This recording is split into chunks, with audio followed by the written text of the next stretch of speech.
Topic का नाम है वर्क एनर्जी पावर और potential energy of a spring. जो है हमें इसका पोटेंशियल एनर्जी का डेरिवेशन करना है। तो स्प्रिंग कैसा होता है? स्प्रिंग अगर मैं एक बेसिक डायग्राम बनाऊं तो इस तरीके से होता है स्प्रिंग, लाइक दिस, यूं और ये हमारा स्प्रिंग होता है। तो स्प्रिंग के अंदर एक खास बात होती है कि इसके अंदर एक रीस्टोरिंग फोर्स होती है। तो जैसे मान लो, सपोज करो ये मेरा ए पहला स्प्रिंग है, ठीक, ये मेरा ए है और एक्स की वैल्यू मान लो 0 ले ली मैंने। मान लो मैं बोलूँ कि ये इस पोजीशन पर है तो एक्स की वैल्यू जो है वो 0 हो गई और यहाँ पे क्या है, जो फोर्स है वो भी 0 और एक्स भी 0। अभी मतलब हमने इसको मूव नहीं किया है और ये यहाँ से यहाँ तक मूव करेगा, ठीक है, ठीक है। अभी हमने इसको कोई मूव नहीं किया है, ठीक। सो एफ एस की वैल्यू 0 है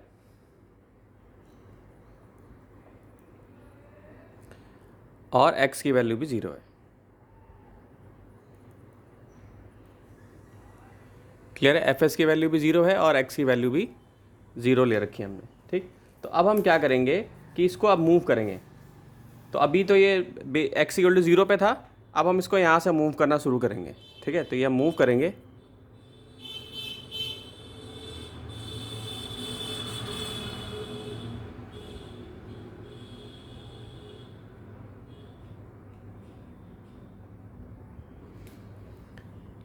तो ये इसको मैंने मूव कर लिया लाइक दिस। ये मूव होकर चला गया यहाँ पर,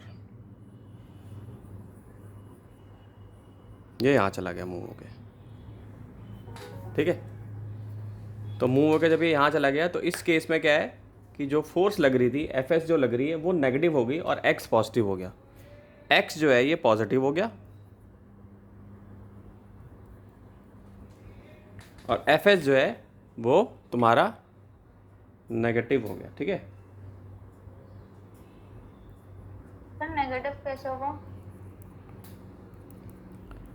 भाई इधर खींचा था वापस अपनी तरफ जाएगा ना ये, जैसे हमने खींचा जो है, ठीक है। इलास्टिक स्प्रिंग है ये, जैसे ही हमने इसको खींचा जो है, जैसे इसको खींचा हमने, ठीक, तो ये वापस अपनी तरफ आएगा, ठीक है, यूँ आएगा। तो इसकी जो डायरेक्शन होगी इस तरफ हो जाएगी, फिर ये इधर जाएगा वापस। इधर जाने के बाद ये फिर वापस ऐसे घूम कर आएगा। सर एफएस इधर किसकी फोर्स है, ये समझ नहीं है कि कौन लगा रहा है। एक तो एक्सटर्नल फोर्स है, एक इसके अंदर रिस्टोरिंग फोर्स है। यानी एक जो फोर्स है वो एक्सटर्नल एजेंसी है जिसने खींचा, और एक इस स्प्रिंग के अंदर खुद ही एक इंटरनल फोर्स भी होती है, ठीक है। ये जो पोजीशन है जो मैंने लाइन खींची हुई है, ये एक्स इक्वल टू क्या है, ये 0 है, ठीक। और यहाँ से यहाँ तक ये मूवमेंट इसकी हो रही है। तो एक हुक्स लॉ होता है। हुक्स लॉ क्या कहता है कि जो स्प्रिंग की फोर्स होती है वो डिस्प्लेसमेंट होती है किसके, ब्लॉक की मूवमेंट के, ठीक है। तो हुक्स लॉ क्या कहता है कि जो स्प्रिंग की फोर्स होगी वो डायरेक्टली प्रोपोर्शनल होगी किसके, एक्स के, यानी इस ब्लॉक के मूवमेंट के। यानी ये क्या है, एफ एस क्या है, स्प्रिंग की फोर्स है। एफ एस क्या है, स्प्रिंग की फोर्स है, और एक्स क्या है तुम्हारा, डिस्प्लेसमेंट है, ठीक है। सो एफ एस इक्वल टू क्या हो जाएगा, minus k x,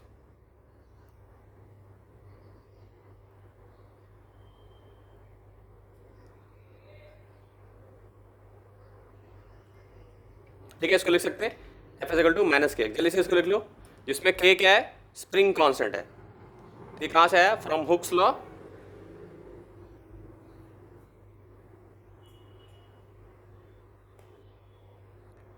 hooks law, ठीक है। F S equal to minus k, जिसमें के क्या है तुम्हारा, k is your spring constant. Sir मैं नेगेटिव क्यों लगाया यहाँ पे? क्योंकि हमेशा इसकी डायरेक्शन अपोजिट ही होगी ना, इसलिए नेगेटिव साइन। जैसे फ्रिक्शन में क्या लगाते हैं हम, फ्रिक्शन में भी हम क्या देखते हैं, हमेशा अपोजिट ही लगता है, नेगेटिव साइन लेते हैं। तो ऐसी रिस्टोरिंग फोर्स हमेशा उल्टी लगेगी हर बार, ठीक है। तो माइनस के एक्स, पॉजिटिव नहीं होगी कभी? नहीं पॉजिटिव नहीं होगी, इसको तो तुम नेगेटिव ही दिखाओगी, और वर्क डन भी इसका नेगेटिव ही होता है हमेशा। पॉजिटिव निकलेगी, पोटेंशियल एनर्जी पॉजिटिव निकलेगी, जो 1/2 के एक्स स्क्वायर हो जाएगी, ठीक है। सो अगला जो इसमें कॉन्सेप्ट है, दो स्प्रिंग है उसके, वो बहुत स्टिफ है। स्टिफ का मतलब समझती हो, स्टिफ का मतलब समझती हो, थोड़ी सी मतलब कैसी है, स्टिफनेस है उसके अंदर, जो है थोड़ी सी हार्डनेस है, ठीक है। सो के क्या था तुम्हारा, स्प्रिंग कांस्टेंट था, के is your spring constant,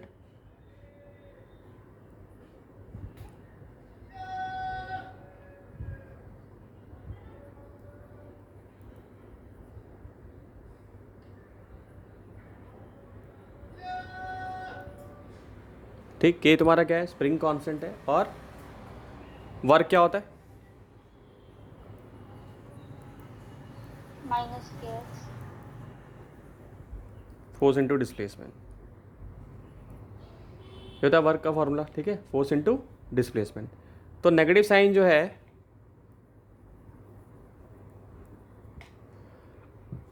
negative sign जो है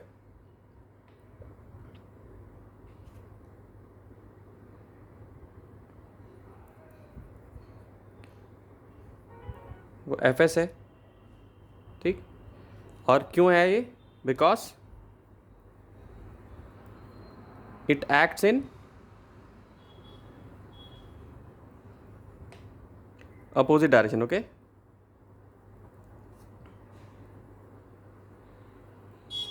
हमेशा। तो अब हम इसको सॉल्व करेंगे,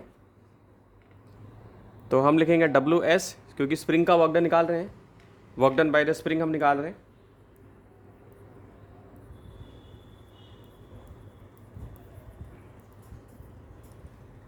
ठीक, वर्क डन बाय स्प्रिंग हम निकाल रहे हैं।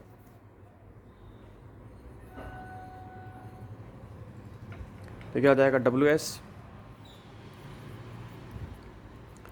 D W S equal to minus x initial से एक्स फाइनल, ठीक है। ये क्यों लिया हमने, जहाँ से जहाँ तक इसकी पोजीशन चेंज हो रही है, और क्या लिख लेंगे, के एक्स डी एक्स।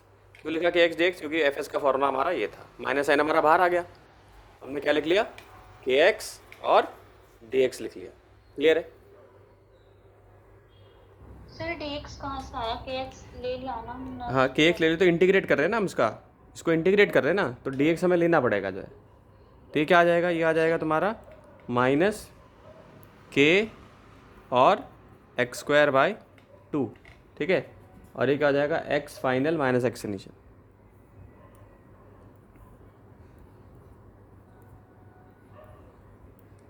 ये ले लिया हमने, तो डब्ल्यू एस क्या हो जाएगा तुम्हारा,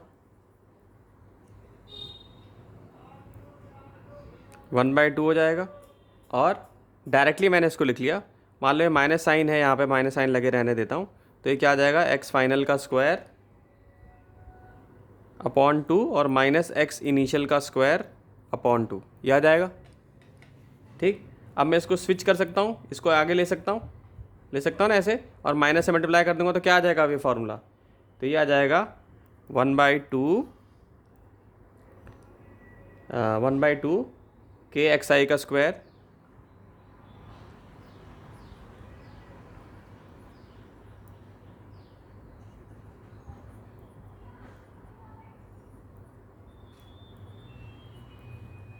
ये बन जाएगा फार्मूला, ठीक। तो अगर मान लो कि ब्लॉक जो है स्टार्टिंग पॉइंट से गया और वापस इसी पॉइंट पे आ गया, तो इसका वर्क डन क्या हो जाएगा, वर्क डन इस केस में क्या हो जाएगा, ज़ीरो हो जाएगा। क्यों, क्योंकि जो डिस्प्लेसमेंट है वो भी क्या हो गई, ज़ीरो ही हो गई। समझ गए स्टूडेंट, जो डिस्प्लेसमेंट है वो भी क्या हो गई, ज़ीरो ही हो गई। अंडरस्टूड, तो हमने वर्क डन निकाल लिया। जो एक्सटर्नल एजेंसी है, so work done by external pulling force जो होगी वो पॉजिटिव होगी। सो नोट करने वाली बात क्या है इसमें, कि ये जो हम इसको मूव करके लाए थे, यहाँ से मान लो किसी ने मतलब एक्सटर्नल फोर्स लगाई है यहाँ पे, ठीक, इसको खींचने के लिए, ठीक, तो एक्सटर्नल फोर्स तो हमेशा पॉजिटिव होगी, क्योंकि इसका फोर्स भी इधर लग रहा है और डिस्प्लेसमेंट भी यहीं पर हो रहा है, ठीक है बेटा, फोर्स भी यहीं लग रहा है और डिस्प्लेसमेंट भी यहीं हो रहा है। सो इस केस में the work done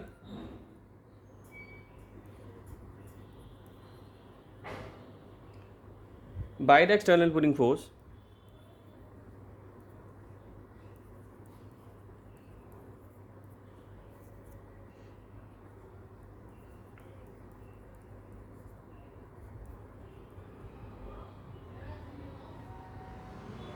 F is positive.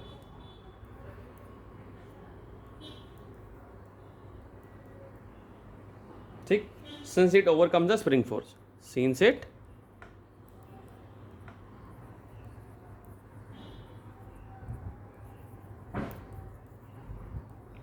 और फोर्स की डायरेक्शन और डिस्प्लेसमेंट डायरेक्शन दोनों सेम है।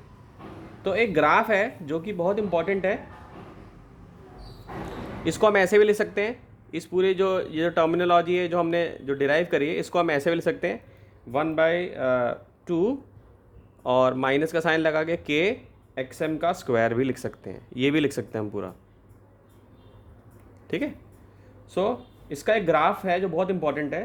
ठीक, ग्राफ में क्या आएगा तुम्हें बनाने के लिए सॉरी, ग्राफ में ये हो जाएगा एफ एस,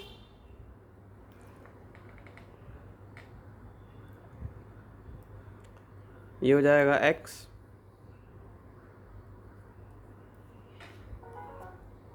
ये हो जाएगा 0,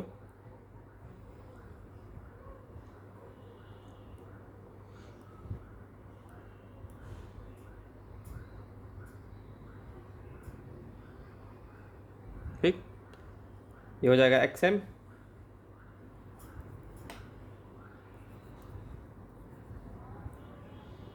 सर ये ग्राफ हमें याद नहीं करना पड़ेगा? हाँ ग्राफ याद करना पड़ेगा, ये ग्राफ आ सकता है ड्रॉ करने के लिए।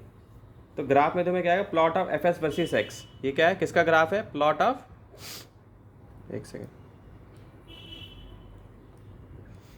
ग्राफ तो देखो आते हैं, नीट में भी आते हैं, जेई में भी आते हैं, ग्राफ तो पूछे ही जाते हैं। तो प्लॉट ऑफ किसका है, ये एफ एस यानी स्प्रिंग फोर्स वर्सेस एक्स का ग्राफ है ये क्या है, स्प्रिंग फोर्स जो लग रही है उसका और एक्स का ग्राफ। एक्स क्या है तुम्हारा यहाँ पे, डिस्प्लेसमेंट है। तो अगर मैं इसका एरिया कैलकुलेट कर लेता हूँ, मान लो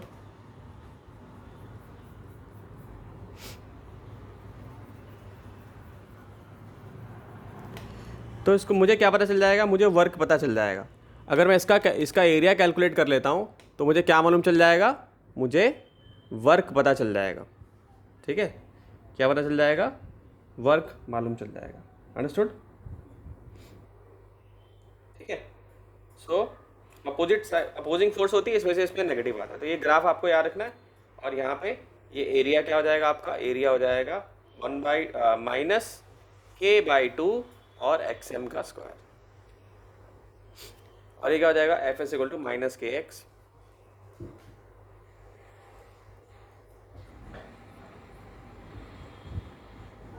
ठीक है, एफ एस इक्वल टू क्या हो जाएगा, सर एक्सएम माइनस क्या है कि एक्सएम क्या है?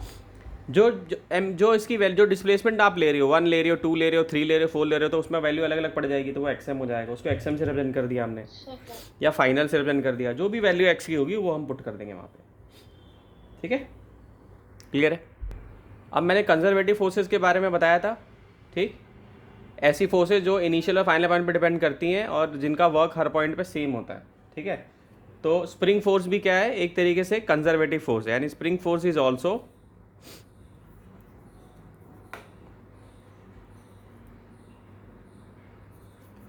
a conservative force।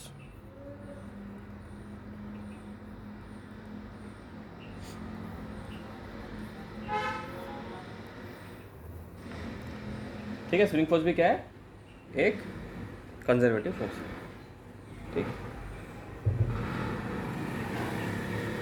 अब हम एक और डेरिवेशन करेंगे, मैक्सिमम स्पीड की डेरिवेशन करेंगे। ठीक, तो मैक्सिमम स्पीड हम डिराइव करेंगे। तो सबसे पहले हमें क्या देखना है, हम सबसे पहले देखेंगे, सपोज करो कि जो पोटेंशियल एनर्जी है स्प्रिंग की, P मतलब पोटेंशियल एनर्जी ऑफ स्प्रिंग, इसको हम किससे रिप्रेजेंट करेंगे, Vx से रिप्रेजेंट करेंगे। ठीक, टू बी 0,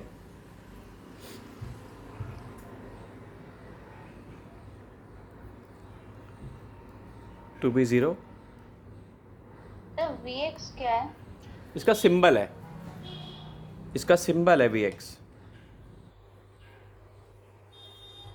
पोटेंशियल एनर्जी का। हाँ, स्प्रिंग की जो पोटेंशियल एनर्जी है उसका सिंबल है, जो कि एनसीईआरटी में भी दिया हुआ है, उसके हिसाब से हमने इसको लिखा है।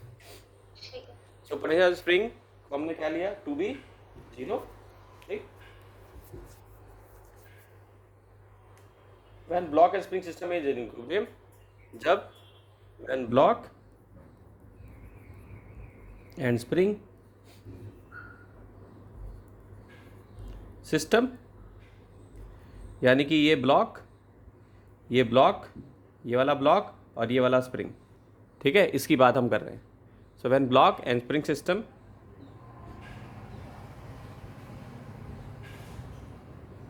is in the equilibrium position,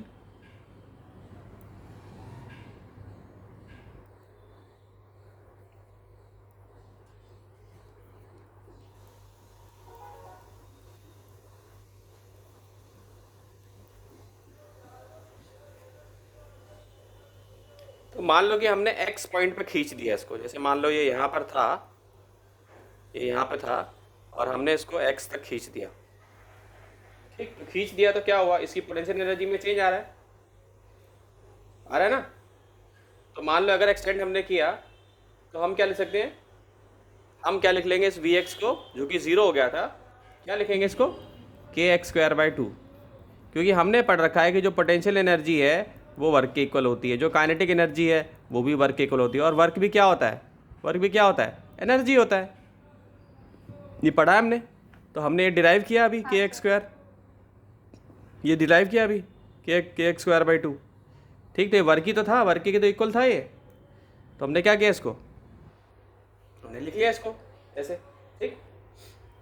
और नेगेटिव में होगी ना ये, अभी देखते जाओ आगे। सो ये Vx क्या हो गया, kx²/2 मैंने लिख लिया। अब हम ऐसे भी लिख सकते हैं इसको, यानी डेरिवेटिव की फॉर्म में लिख सकते हैं, -dv/dx = -kx, ठीक है। स्प्रिंग फोर्स हो गया तुम्हारा ये, ठीक। और ये -kx मैंने लिख लिया। अब ये -kx कहाँ से आया तुम्हारा, ये क्या होता था, हुक्स लॉ क्या कहता है भाई, -kx है ना, ये हुक्स लॉ, फोर्स होगी स्प्रिंग की वो -kx इक्वल होगी, ठीक। तो मैंने क्या लिख लिया, ये मैंने इसको लिख लिया। तो ये बिल्कुल स्प्रिंग फोर्स के लिए वैलिड है, ये जो चीज़ मैंने लिखी है, यानी वेलोसिटी जो v है टाइम के साथ इसका पोजीशन जो चेंज हो रहा है और वो फोर्स के इक्वल है, ठीक है, क्लियर है। सर एक डाउट है, वो आपने पॉजिटिव लिखा, वो बता दो क्यों लिखा है। ये जो पॉजिटिव लिया है मैंने, अभी तो कोई मोशन हुआ नहीं ना, अभी इक्विलिब्रियम पर है ना, ये कहीं हुआ ही नहीं, तो कैसे पॉजिटिव नेगेटिव देखूंगा। बस मैं ये मानूंगा कि भाई पोटेंशियल एनर्जी है, रुका हुआ है तो पोटेंशियल एनर्जी है उसमें, अभी तो कोई मोशन हुआ नहीं ना इसका, भाई इक्विलिब्रियम पर है ना ये, ठीक। तो इसलिए मैंने इस पॉइंट पे है तो मैंने इसको ऐसे पॉजिटिव ले लिया। सर मतलब कि एक बार वो डायग्राम समझा, डायग्राम बता रहा हूँ सर ये नहीं, अब, नीचे वाला, ये वाला ना डायग्राम जो बोला, ये डायग्राम पूछ रही हो ना। नहीं सर नीचे जो आपने अभी समझाया था ना पोटेंशियल एनर्जी, वो बता दो, आपने ब्लॉक को क्या किया। ब्लॉक मेरा रेस्ट पर है, अभी मेरा ब्लॉक रेस्ट पर है, कहीं मोशन पे नहीं है, इक्विलिब्रियम पोजीशन पर है मेरा पहला, ठीक है। मतलब जब ब्लॉक अभी मूव नहीं कर रहा है, यानी यहाँ पर है बिल्कुल, ये एक्स इसकी पोजीशन होगी तुम्हारी, इस पोजीशन पर है, यहाँ पर कोई मूव नहीं कर रहा, नो मूवमेंट, कोई मूवमेंट नहीं है, ठीक है। तो हम इसको कहेंगे कि ये किस पर है, अभी ये इक्विलिब्रियम पर है, ठीक है। मतलब इस पोजीशन नहीं ना, x = 0 नहीं हमारा, यहाँ से तो कुछ ना कुछ है ना, यहाँ से ओरिजिन से कुछ ना कुछ x की वैल्यू है ना यहाँ पे, ऐसे तो फोर्स भी 0 है, ये रेस्ट पर है। तो हमने माना कि कोई चीज़ रेस्ट पे होती थी, पहले क्या करते थे हम, पोटेंशियल एनर्जी मानते थे ना उसमें, mgh रेस्ट पे रहती थी। तो अभी ये रेस्ट पर है तो क्या है, पोटेंशियल एनर्जी है इसके अंदर, किसकी पोटेंशियल एनर्जी है, स्प्रिंग फोर्स की, ओके।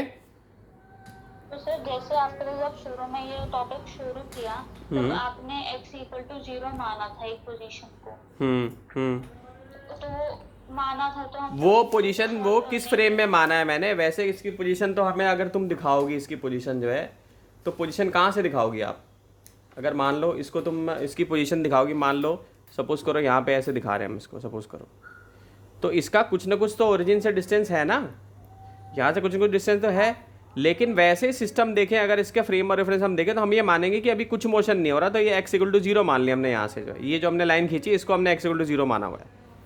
लेकिन इसका ओरिजिन से अगर आप ग्राफ बनाओगे तो कोई ना कोई डिस्टेंस तो होगा ना यहाँ से, तो उसको x ले लिया है मैंने, हाँ सर, इससे मत कंफ्यूज हो कि मैंने एक्स इक्वल टू 0 लिया, एफ एक्स इक्वल टू 0 लिया है, जो है इससे कंफ्यूज नहीं होना है, ठीक। तो सर जब क्वेश्चन सॉल्व करेंगे उसमें पता चल जाएगा, पता चल जाएगा, इक्विलिब्रियम का भी पता चल जाएगा, मोशन किधर हुआ ये भी मालूम चल जाएगा। अभी करवाऊंगा ना क्वेश्चन जो है, अभी तो बेसिक बता रहा हूँ बस कि कैसे हो रहा है, किस तरफ मूव करेगा तो क्या होगा ये भी बताऊंगा, ठीक है। सो अब सपोज करो कि ब्लॉक का मास है m,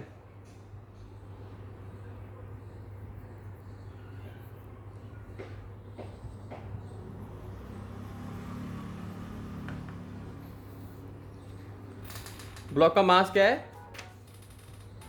m है, ठीक है। कितना है, m ये ब्लॉक का मास है m तुम्हारा, और इसको एक्सटेंड किया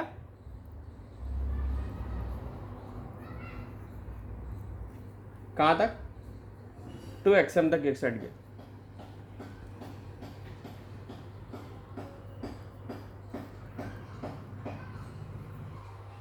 ठीक है। एंड रिलीज फ्रॉम रेस्ट,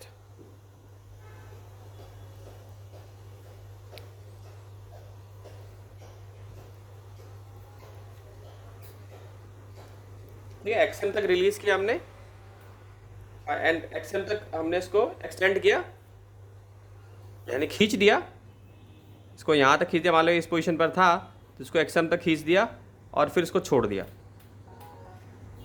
इसको रोकने के बाद हमने छोड़ दिया, ये हमने लिख लिया। तो उसकी जो टोटल मैकेनिकल एनर्जी होगी, एक एक्स पॉइंट है यहाँ पे, तो ये एक बार ऐसे आएगा यूं, फिर एक बार ऐसे जाएगा, फिर एक बार ऐसे आएगा, फिर फाइनली यहाँ पे रुकेगा। होगा ना ऐसा, स्प्रिंग के साथ ऐसा होगा ना, बार बार घूम के ऐसे आएगा, होगा कि नहीं होगा बताओ, ठीक। तो इसकी जो टोटल मैकेनिक होगी, then it's total mechanical energy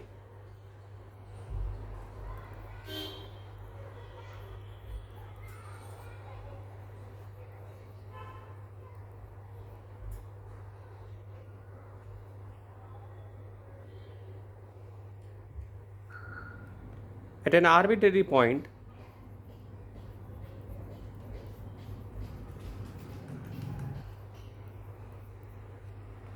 x, where x lies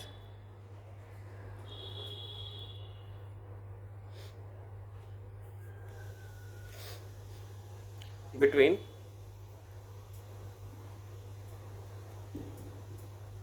minus xm and plus XM. उसको कैसे हम लेंगे, ये क्या जाएगा 1/2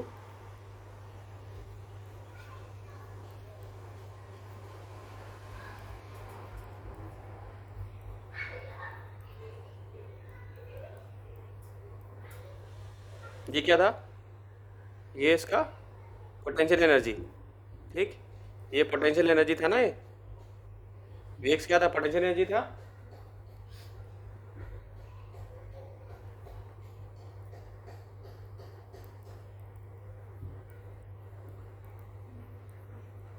ठीक है। सो ये पोटेंशियल एनर्जी, ये काइनेटिक एनर्जी लिख सकते हैं।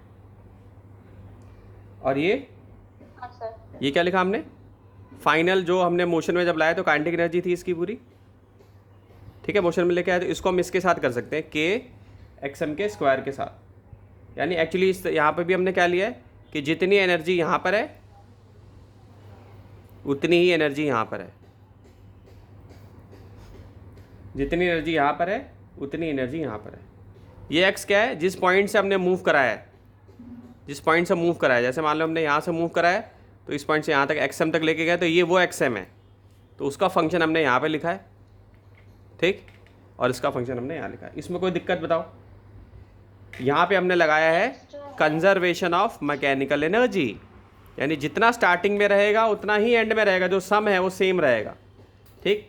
और यहाँ पे पोटेंशियल, यहाँ पे कंजर्वेशन ऑफ हमने क्या लगाया, मैकेनिकल एनर्जी लगाया है, conservation of mechanical energy. Sir जो x लिया था हमने, ये x ओरिजिन से जो डिस्टेंस है वो है, या फिर जो ओरिजिन से जो डिस्टेंस ये मूव करा है, जितना मूव किया है इसने, वो है ये x जो है, जितना मूव करके गया है वो है, ठीक है। तो एक्सएम हुआ ना, एक्सएम में तो वैल्यू पुट करेंगे ना हम भाई, इस पे एक्स की पॉइंट पे हर पॉइंट पे वैल्यू नहीं चेंज हो रही। मान लो यहाँ तक चेंज हुआ, फिर यहाँ तक चेंज हुआ, अलग अलग पॉइंट पे वैल्यू नहीं मिलेगी हमें। एक्सएम तो यहाँ तक हमने माना हुआ है, एक्सएम में भी क्या है, वो भी फंक्शन है, चेंज होता रहेगा। उस पर एक्स की वैल्यू आप अलग अलग डालोगे, अलग अलग वैल्यू निकलेगी। इनिशियल कहाँ पे था, मान लो 2 सेंटीमीटर पे था, 5 सेंटीमीटर तक खींच दिया, फिर 2 से 3 पे खींचा किसी में, फिर 3 से 5 पे खींचा, तो इस तरीके से एक्स की पोजीशन जो है चेंज होती जाएगी, ठीक। तो अब सपोज करो, और एक्स जीरो भी हो सकता है, ब्लॉक जहाँ पे रखा था, हाँ वो जीरो भी ले सकती हो, हाँ जीरो भी ले सकते हैं उसको, 0 1 2 जो भी एक्स की वैल्यू जो स्ट्रेच करते जा रहे हैं, यानी स्टार्टिंग में कहाँ तक स्ट्रेच किया, फाइनली कहाँ तक स्ट्रेच किया, वो सब वैल्यूज बार बार चेंज होती। तो मान लो कि मैंने सपोज करो इफ एक्स इक्वल टू 0 ले लिया, if x is equal to 0 ले लिया मैंने, तो अब मैंने क्या किया इसको,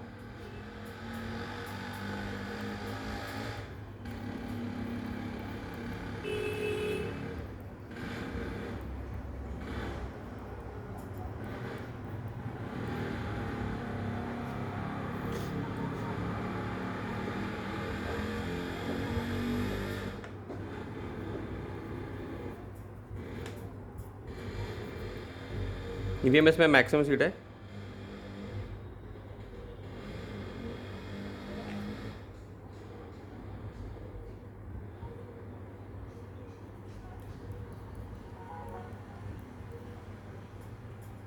तो ये तो खत्म, क्या आ गया, इसको ऐसे ले सकता हूँ, वी को वीएम से रिप्लेस कर दिया मैंने,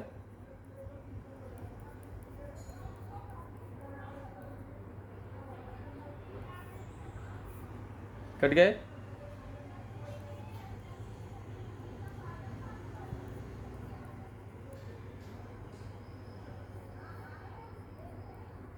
ये हो गया। तो ये आप इससे बता सकते हो कि स्प्रिंग की मैक्सिमम वेलोसिटी कितनी है, और के बाय एम की डायमेंशन क्या होगी,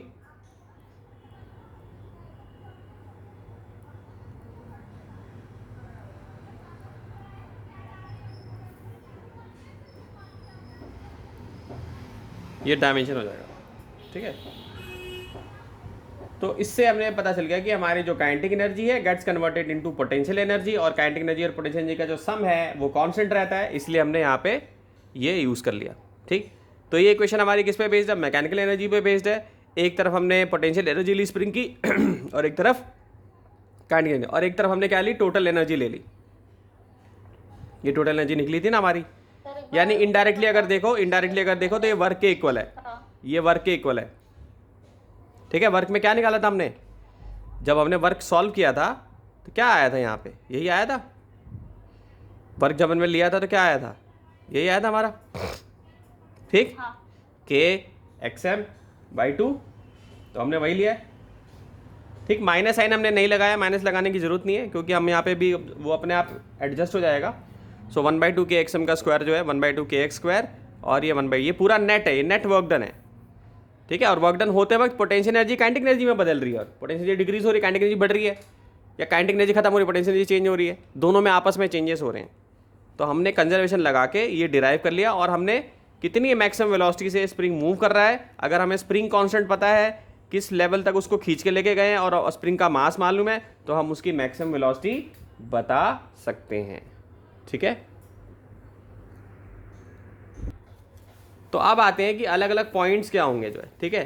तो एक्सट्रीम पोजीशन पर क्या होगा, अलग अलग पॉइंट्स, यानी कि ये जो पॉइंट्स है इसको समझते हैं कि जब हम इसको मोशन में लाएंगे तो इसके जो अलग अलग पॉइंट्स है, यानी जो स्प्रिंग जो इधर कभी इधर चला गया, कभी इधर चला गया, कभी इधर आ गया, तो इसके पॉइंट्स हम समझते हैं कि कब हम एक्सट्रीम बोलेंगे, कब हम इंटरमीडिएट पोजीशन बोलेंगे, कब हम मीन पोजीशन बोलेंगे, ठीक है। तो वो हम समझ लेते हैं। तो एट द एक्सट्रीम पोजीशन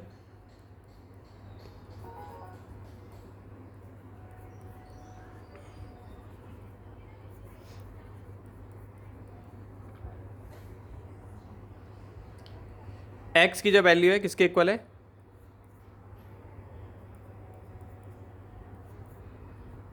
ये चेंज होती रहेगी, प्लस में जाएगी माइनस में जाएगी, और वेलोसिटी 0 होगी। तो काइनेटिक एनर्जी क्या हो जाएगी तुम्हारी, यहाँ पे इसको लिखती जाओ, 1/2 mv² हो जाएगी, और ये क्या हो जाएगा, इक्वल टू 0। तो पोटेंशियल एनर्जी क्या हो जाएगी तुम्हारी?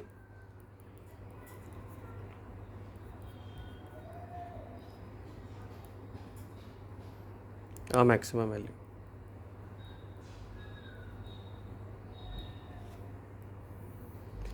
ठीक, एक्सट्रीम पोजीशन पर आ गए हम। तो देखो वैल्यू कहाँ से कहाँ तक नहीं, यानी प्लस से माइनस में जा रही है, यानी इधर भी जा रही है इधर भी जा रही है। ये मैक्सिमम जो स्ट्रेच करके ले गए इस तरफ जो गई है। अब आते हैं at an any intermediate position.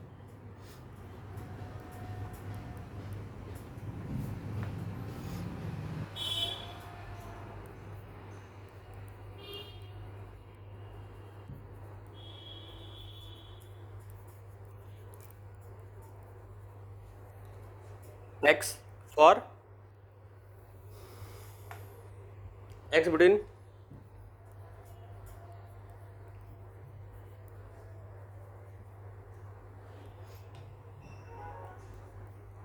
minus xm to plus xm। तो एनर्जी थोड़ी काइनेटिक है, थोड़ी पोटेंशियल एनर्जी, यानी कन्वर्जन हो रहा है। द एनर्जी इज पार्टली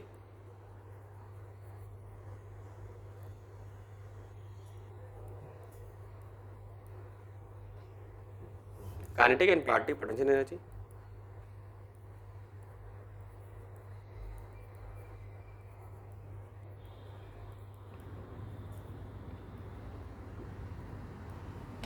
ठीक लिख सकता हूँ मैं, पार्टली काइनेटिक एनर्जी और पार्टली पोटेंशियल एनर्जी। ठीक, तो यहाँ पे अगर आप Vm निकालोगे, इस केस के लिए अगर Vm निकालोगे तो यहाँ पे जो आपका Vm आएगा वो क्या आएगा? K/m, इसको याद रखना आपको, डेरिवेशन में करवा चुका हूँ, xm का स्क्वायर माइनस x का स्क्वायर। ठीक है, इंटरमीडिएट में जब भी निकालना हो तो आपको x ये दोनों पता होंगे, आप इजीली इसको निकाल सकते हो। इंटरमीडिएट पोजीशन पे अगर हम बात करते हैं, इंटरमीडिएट का मतलब क्या होता है? मिडिल के आसपास या मिडिल में। ठीक है, बीच की कोई हाँ हाँ हाँ, ऐसे ही लास्ट है तीसरा एट, सर मैक्सिमम वेलोसिटी है वो।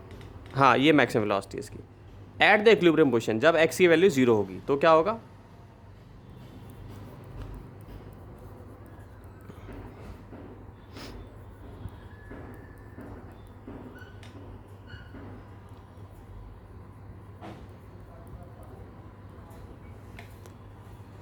सो u इक्वल टू क्या हो जाएगा?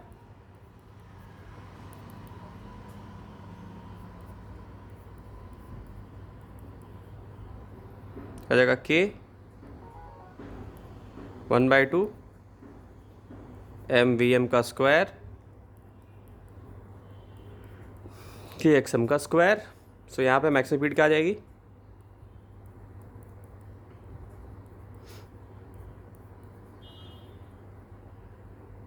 vm इक्वल टू k/m और क्या आ जाएगा?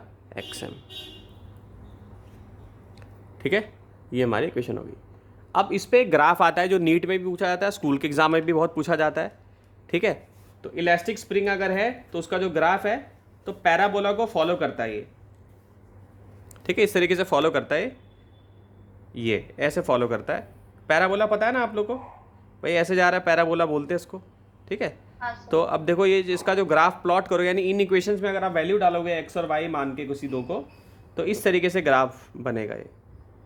ठीक, यहाँ पे जा रहा है देखो माइनस xm, फिर ये चेंज हो रहा है xm तक जा रहा है। xm पता है आपको क्या है? 0 पता है आपको, तो ये काइनेटिक एनर्जी का चेंज हो रहा है और ये पोटेंशियल एनर्जी का चेंज हो रहा है, यूँ।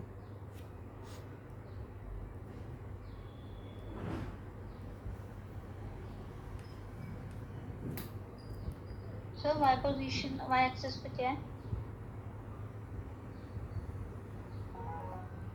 एनर्जी, और ये क्या आ जाएगा? k plus we. एनर्जी का क्या आ जाएगा? k प्लस वी हो जाएगा। ठीक है, इसको बना लो। हाँ सर। ठीक है, क्वेश्चन नंबर है 36, एग्जाम्पल 36 है एस एल अरोड़ा का। और पेज नंबर है 6.22। ठीक है, क्वेश्चन तो सबको बुक में मिल ही जाता है, क्वेश्चन समझा रहा हूँ। कह रहा है कि एक स्टील वायर है, मान लो ये वायर है, स्टील वायर है, मान लो ऐसे ये स्टील वायर है, तो इसकी ना लेंथ बढ़ जाती है, ऐसे लोड लगाते हैं ना तो ये थोड़ा सा और चौड़ नीचे खिसक जाती है ऐसे। ठीक है, तो वेट कितना था, वेट कितना लगाया हमने इसका 5 kg। ठीक है, तो कह रहा है कि ये बताओ कि फोर्स कांस्टेंट क्या है, इस वायर का फोर्स कांस्टेंट बताना है। अब ये वायर को भी स्प्रिंग की तरह ले सकते हैं, इलास्टिसिटी है इसके अंदर, इसका फोर्स कांस्टेंट निकालना है हमें, यानी कि हमें क्या निकालना है, हमें के निकालना है। ये हम फॉर्मूला पढ़ चुके हैं, F=kx पढ़ चुके हैं, ये हम पढ़ चुके हैं। ठीक, तो हमें डिस्प्लेसमेंट भी दिया है कि भाई कितना खिंचा हुआ है इसमें, यहाँ से यहाँ तक कितना खिंचा है, कितना गया आगे 0.5 सेंटीमीटर। 5 सेंटीमीटर। ठीक है, तो ये 0.5 सेंटीमीटर स्ट्रेच हुआ है। तो अब क्या लिख सकता हूँ मैं इसको, F=mg, फोर्स =mg लिख सकता हूँ मैं। ठीक, हाँ तो इधर जो इसका जो मास है वो 5 है, तो 5 × 10 ले सकता हूँ। ठीक है, ये मास है, वेट नहीं है, मास है। ठीक, तो फोर्स =mg ले लिया मैंने, तो इसको मैंने 5 × 10 कर दिया, यानी 50 न्यूटन की फोर्स लग रही है। ठीक, और x तुम्हारे को पता ही है कितना है, 0.5 सेंटीमीटर है, तो इसको मीटर में चेंज करूँगा तो ये 10⁻⁻² हो जाएगा। तो k = क्या होता है, F/x होता है। फोर्स क्या हो जाएगा 50, हाँ सर। और x की वैल्यू क्या हो जाएगी तुम्हारी,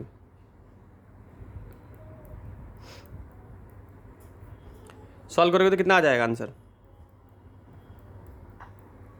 10⁻⁴ हाँ, अब तुम्हें कह रहा है कि इसको स्ट्रेच करने में कितना वर्क डन किया, तो वर्क डन का फॉर्मूला अभी हमने पढ़ा है। अगर हमें स्प्रिंग कांस्टेंट पता हो और कितने तक स्ट्रेच किया है उसका स्क्वायर कर देंगे तो वर्क पता चल जाएगा, पता चलेगा ना। तो के हमने निकाल लिया यहाँ पे इसका, हाँ सर। सिंपल क्वेश्चन है। अब सवाल ये उठता है कि तुम बोलोगे कि सर हमने तो अभी स्प्रिंग के बारे में पढ़ा है, तो बेटा जैसे स्प्रिंग में इलास्टिसिटी होती है वैसे स्टील में भी इलास्टिसिटी होता है, और पता है स्टील सबसे ज़्यादा इलास्टिक मटेरियल है। आगे जाके जब आप मटेरियल वाले चैप्टर जब पढ़ोगे फिजिक्स में, यहीं अभी ग्रेविटेशन के बाद वाला जो चैप्टर है, तो उसमें आपको देखोगे कि स्टील के अंदर ज़्यादा इलास्टिसिटी है। एक स्ट्रेस और स्ट्रेन करके चीज़ जो है आपको पढ़नी होगी आगे, तो इस वजह से हम जो हमने यहाँ सीखा वही हमने यहाँ पे लगा दिया। तो ये क्या हो जाएगा 1/2। डाउट है हाँ, क्या डाउट है सर, ये है कि इसमें हमने फर्स्ट वाले पार्ट में नेगेटिव क्यों नहीं लिया, हमें तो वायर का निकाला है ना इसमें। अरे तो इसमें पॉजिटिव नेगेटिव वर्क डन थोड़ी ना तुमसे पूछ रहा है, पॉजिटिव नेगेटिव तो साइन लगाना है ना, वो तो साइन तुम्हें लगाना है। पॉजिटिव नेगेटिव वर्क डन जब पूछेगा तो तुम्हें देखना है पॉजिटिव नेगेटिव कहाँ लगाने हैं। सिंपल फॉर्मूला में जो एक्स दिया है मैं निकाल लिया, के दिया निकाल लिया। मुझे पता तुम ये सोच रहे हो कि F=-, वो तो बस ये डायरेक्शन दिखाने के लिए ना, ये तो पूछा ही नहीं तुमसे, जब पूछा नहीं तो छोड़ दो उसको। ठीक है, तो बस के एक्स ले लोगी। क्लियर है, क्लियर है कि नहीं। हाँ सर। चलो, अब एक और बहुत ही बढ़िया क्वेश्चन है, तुम उसको समझो। तो क्या दिया है कि एक स्प्रिंग दे रखा है हमें, ये ऐसे में स्प्रिंग दी हुई है, बहुत अच्छा क्वेश्चन है। एग्जांपल नंबर 40 है, पेज नंबर है तुम्हारा 6.23 का। ठीक है, तो उसमें तुम्हें ऐसे स्प्रिंग दे रखी है यूँ,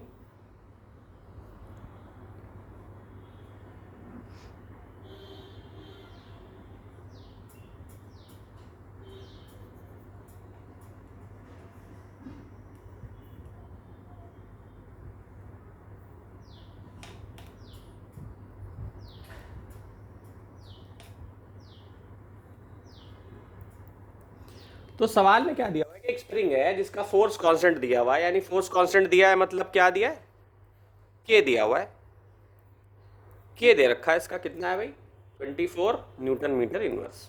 मास दे रखा है 4 kg है। ठीक है, कह रहा है कि the mass of the block attached to spring is 4 kg। Initially the block is at rest, initially rest पर था।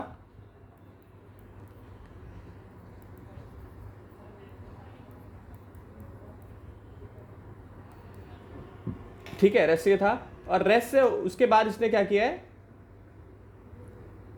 एक हॉरिजॉन्टल सरफेस, जो इसका हॉरिजॉन्टल सरफेस है वो फ्रिक्शनलेस है, फ्रिक्शन का कोई यहाँ पर रोल नहीं है। फिर कह रहा है कि 10 न्यूटन की एक फोर्स लगी। ठीक है, 10 न्यूटन की फोर्स लगी इस तरफ। ठीक, 10 न्यूटन की फोर्स लगाई गई इसमें। तो अब हमें ये बताना है कि अगर फोर्स लगी है तो what is the speed of the block.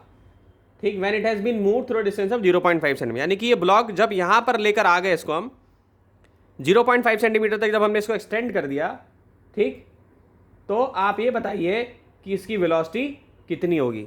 तो हमने अभी अभी इक्वेशन पढ़ी थी, हमने अभी इक्वेशन जब डेरिवेशन करी थी तो ये इक्वेशन पढ़ी थी, बिल्कुल स्ट्रेट इक्वेशन ये लग जाएगी, ये पढ़ा था हमने, ठीक। और यहाँ पे मैंने तुम्हें ये भी बताया था कि वर्क के साथ इक्वल होता है ये वर्क बताया था मैंने।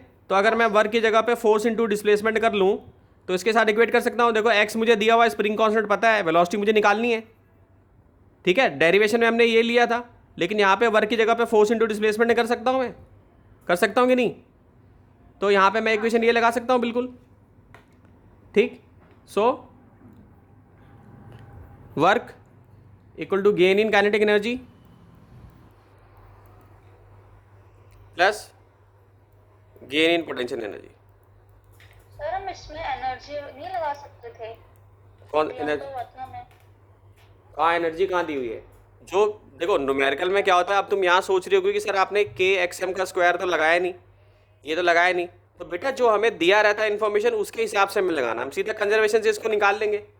अब हमें मास दिया हुआ है, वेलोसिटी दी हुई है, हमें वेलोसिटी हमें निकालनी है, ठीक है। हमें ये के दे रखा है, इसका के पता है हमें के मालूम है इसका, ठीक, ये हम के ले लेंगे।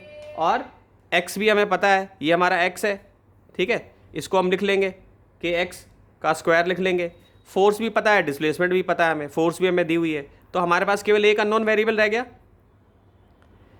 गया, हाँ। ठीक। तो क्या इससे वेलोसिटी नहीं निकाल लेंगे हम? एक्सएम तो दिया हुआ है ना हमें 0.5। तो एक्सएम निकालना है हमें कि वेलोसिटी निकालनी है? वो किसका फॉर्मूला होता है? एक्सएम वाला फॉर्मूला किसका होता है? किसका होता है फॉर्मूला, वो बताओ। तो उसमें डाउट है, पोजीशन में एक्सएम और एक्स में डाउट है मेरे को। हाँ, तो यहाँ पे जब तुम्हें साफ साफ पता चल रहा है कि मान लो कि ये हमने यहाँ तक निकाल लिया है, इसको यहाँ तक हमने खींच लिया जब, ठीक है, तो खींच लिया तो साफ साफ पता लग रहा है कि भाई डिस्प्लेसमेंट इसका इस पॉइंट से इस पॉइंट तक हुआ है, तो सिंपल इसमें लगा दिया हमने, ठीक है। तो इसको लगाते ही हमारा क्या है, वेलोसिटी आ जाएगा। क्लियर है? बहुत ही आसान क्वेश्चन है, फोर्स पता है, सब कुछ दिया हुआ है, सीधी वैल्यू डालोगे तो इसका वेलोसिटी जो है वो 1 मीटर सेकेंड इनवर्स के लगभग आ जाएगा, ठीक है। बाकी जो